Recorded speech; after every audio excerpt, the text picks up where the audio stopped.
Hello dear student, आप सभी का स्वागत है हमारे प्यारे चैनल चैंपियन एकेडमी पर।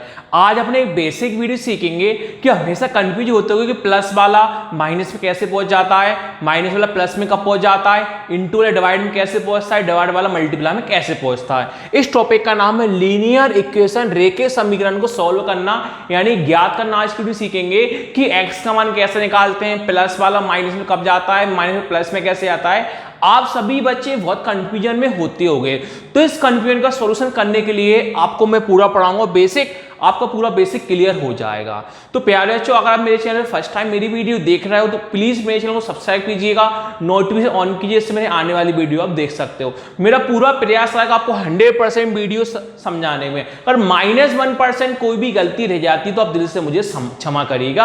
आज का टॉपिक करते हैं अपन स्टार्ट। लीनियर इक्वेशन, रेखीय समीकरण। इसमें क्या होता है प्यारे बच्चों, कुछ वेरिएबल, कुछ कोएफिशिएंट होते हैं, कुछ चर राशि, कुछ गुणांक होते हैं। क्या होता है सर, वो हमें आप समझाइए। देखिए क्या होता है वेरिएबल, इंग्लिश में कहते हैं वेरिएबल और हिंदी में कहते हैं यहां चर राशि। अब देखो यहां इंग्लिश में कहते हैं कोएफिशिएंट और हिंदी में कहते हैं गुणांक। अब सर ये होते क्या है, हमें तो आप ये समझाइए। अगर आप इतना समझ गए तो आपको कभी दिक्कत नहीं आएगी। अब ध्यान रखना, जो वेरिएबल चर राशि होता है वो कहां आता है, लेफ्ट में। कहां आता है वो, लेफ्ट में, यानी कहां आता है, बायां तरफ। कहां आता है प्यारे बच्चों, बायां तरफ। जितना आप ध्यान रखना, कहां जाता है अपने लेफ्ट में, यानी कहां आता है, बायां तरफ। इतना आप समझ जाओगे तो आपका पूरा बेसिक क्लियर हो जाएगा। एक होता है कोएफिशिएंट यानी गुणांक, वो कहां आता है, राइट में, यानी कहां आता है, दायां तरफ। कहां आता है, दायां तरफ। अब ध्यान से देखना ये क्या होता है। आपको पहले ये समझना कि वेरिएबल चर राशि होती है वो क्या होता है, तो कोएफिशिएंट गुणांक होता है वो क्या होता है। बाद में तो अपन नॉर्मल सी बात बता ही देंगे कि वेरिएबल चर राशि कहां आता है, लेफ्ट में, बायां में, यानी कोएफिशिएंट गुणांक कहां आता है, राइट में, यानी दायां में। अब वेरिएबल चर राशि का मतलब होता है ए से लेकर जेड तक जो अल्फाबेट वर्णमाला होती है ना, उसमें ए से लेकर जेड तक जो भी वर्णमाला अल्फाबेट रहते हैं वो वेरिएबल चर राशि में आ जाता है। क्या जाता है, ए से लेकर जेड तक जो भी अल्फाबेट वर्णमाला अपने पास रहते हैं। अब कोएफिशिएंट और गुणांक में क्या होता है, जो भी संख्या रहती है जीरो से लेकर स्टार्टिंग से, जो भी संख्या रहती है 0 1 2 3 4 5, वो कोएफिशिएंट गुणांक में आ जाती है। 5 के आगे संख्या कुछ भी हो सकती है, यानी अनंत तक, इन्फिनिटी तक संख्या नहीं गिन सकते, उनको बोलते हैं कोएफिशिएंट यानी गुणांक। तो संख्या कुछ भी हो सकती है, 0 1 2 3, संख्या कुछ भी हो सकती है, इसको कहा जाता है कोएफिशिएंट यानी गुणांक कहा जाता है। अब ध्यान रखना, मैंने आपसे पूछा अब जो x है, तो सर x जो ऊपर वाला होता है कि नीचे वाला होता है, तो प्यारे बच्चों का आंसर जवाब होगा सर जो x है वो ऊपर होता है। क्यों होता है, क्योंकि ए से लेकर जेड तक के अल्फाबेट में कौन आता है, x आता है, इसलिए वेरिएबल चर राशि कहा जाता है। अब मैंने आपसे बोला 10 है, तो 10 सर ऊपर वाला होता है कि नीचे वाला होता है, सिंपल सा आप जवाब बोल दोगे 10 है वो नीचे वाला होता है। क्यों होता है सर 10, क्योंकि 10 संख्या होती है, संख्या में कुछ भी हो सकता है, कोएफिशिएंट यानी गुणांक वाला। इतना आप समझ गए। अब जो वेरिएबल चर राशि वो रहेगा लेफ्ट में, मतलब बराबर के पहले कहां होता है, ये लेफ्ट यानी बायां में, और कोएफिशिएंट गुणांक यानी राइट, यानी कोएफिशिएंट यानी गुणांक संख्या राइट और दायां पक्ष, वो कौन होगा, इस साइड। ये होगा लेफ्ट, बराबर के पहले क्या होता है, लेफ्ट बायां, और बराबर के बाद क्या होता है, राइट यानी दायां। इतना अगर आप खेल समझ गए मैथ्स में, अब आपको छुट्टियों का खेल है। देखिए क्या समझाऊंगा मैं आपको। जी आप बॉक्स बना केवल समझने के लिए, कि बना दो आप, ये बॉक्स बना लो, ये आप नोट कर लेना, आप बहुत इंपॉर्टेंट है। अब ध्यान से देखना आप कैसे करोगे। और छोटी सी और बात ध्यान रखना कि बीच में बराबर है, बराबर जो है ना, तो प्लस वाला होता है वो माइनस में पहुंच जाता है, जो माइनस वाला होता है बराबर में पहुंच जाएगा वो प्लस में पहुंच जाएगा, जो इंटू गुणा वाला होता है वो कहां पहुंच जाएगा, डिवाइड में यानी भाग में, और जो डिवाइड वाला भाग में कैसे पहुंच जाता है, इंटू पहुंच जाता है। ये आपको 4 रूल्स और याद रखने हैं। प्लस वाला कहां पहुंचता है, बराबर माइनस में, माइनस वाला प्लस में, इंटू गुणा वाला भाग में यानी डिवाइड में, और डिवाइड वाला भाग यानी किसे पहुंचता है, इंटू यानी गुणा में। अब देखो ध्यान से आप देखना, वेरिएबल चर राशि कहां आते हैं, लेफ्ट में आते ए से लेकर जेड तक के अल्फाबेट। तो लेफ्ट में क्या आ जाएगा, 3x का क्या है 3x। अब मैंने आपसे बोला कोएफिशिएंट यानी गुणांक राइट यानी दायां में, वो संख्या कहां आती है राइट यानी दायां में। तो 4 जो अभी है 4 को कहां पहुंचाना है, दायां पहुंचाना। देखो 3x का 3x लिखा, बराबर क्या है बराबर, 10 का अपन 10 लिखा।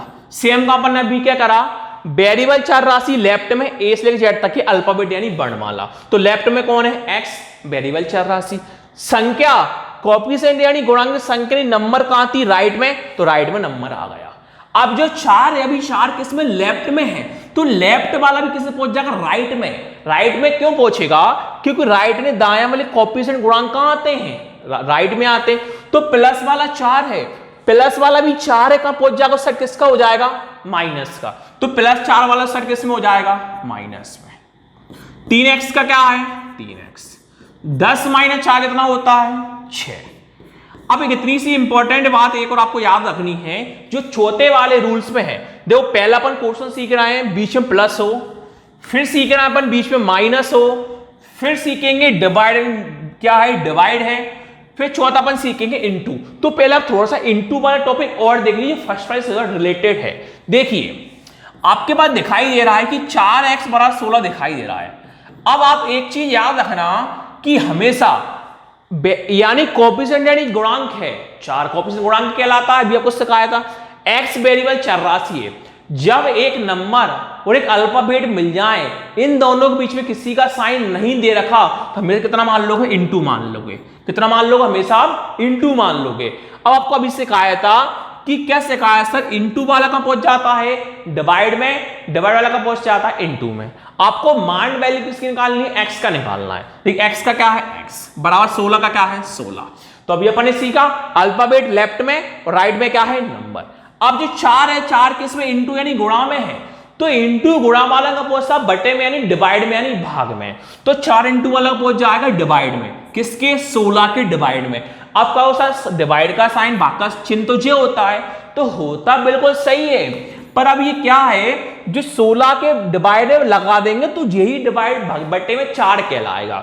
तो गुणा वाला इनटू वाला का पहुंच गया बटे में यानी डिवाइड में पहुंच गया। अब क्या होता है, x बराबर 4 के बार 16 कितनी बार में आता है, 4 बार में। तो आपका आंसर कितना आ गया प्यारे बच्चों, 4 आ गया। जी तो अपना पहला रूल कौन सा सीखा अपन ने, इनटू वाला सीखा।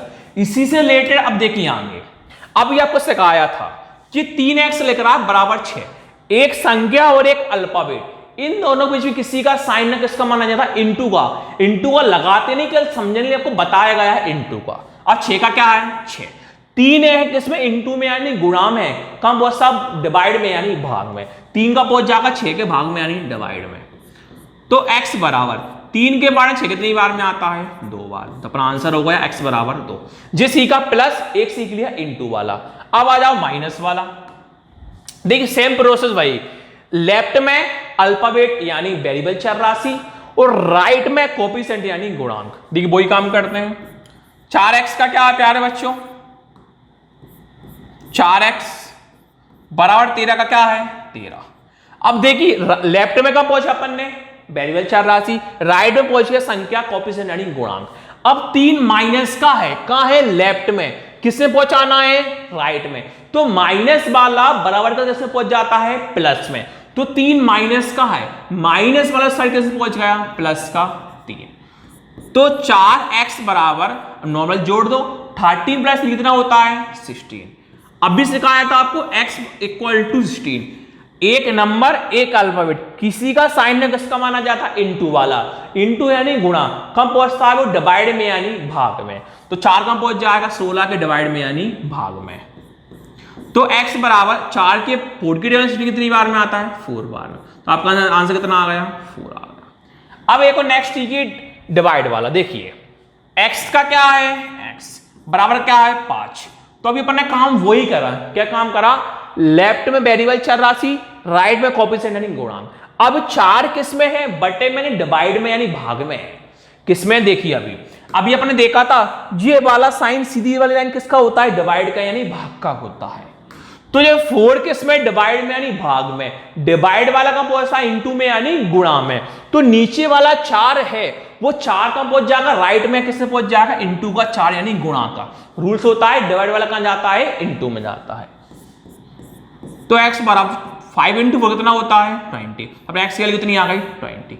अब लास्ट केवल एक और है, बीच में इक्वल टू हो तो, जब बीच में इक्वल टू तो हमेशा होता है क्रॉस मल्टीप्लाई। क्रॉस मल्टीप्लाई कैसे होता है, देखिए ऊपर का इंटू करते हैं नीचे, ऊपर का इंटू किसमें करते हैं नीचे, तो x का इंटू किसमें करना है 2 में। जब x का इंटू 2 में करते हैं पहले आता है नंबर, बाद में आता है वेरिएबल, तो x इंटू 2 कितना होता है 2x इक्वल टू का इक्वल टू।